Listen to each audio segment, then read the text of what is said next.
kasi susundin ko si daddy. Nagpunta siya ng Honda, galing siya sa Subic. Eh nakakalas yung bike natin, di ba? Ayun no, hindi ko lang kung nakikita nyo, pero ito na lang daw yung gamitin ko. Everything carbon.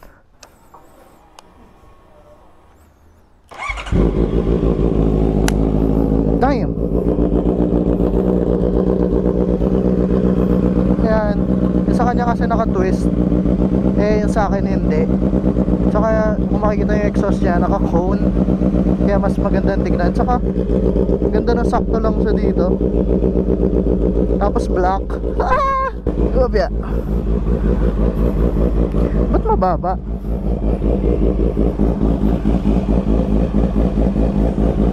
Parang mababa. Oh damn, ang ganda ng levers.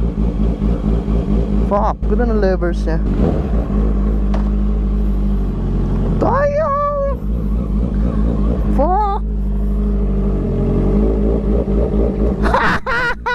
Meron siyang ganong idle.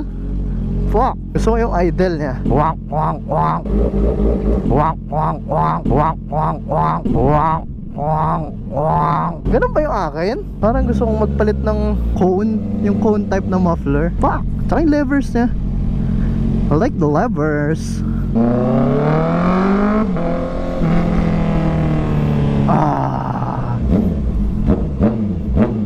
Shit, mas bilog yung tunog ng sa kanya. Or baka dahil dun sa twisted siya, dahil naka-loop yung exhaust niya, kasi may back pressure siya, so mas ganun yung tambutso niya.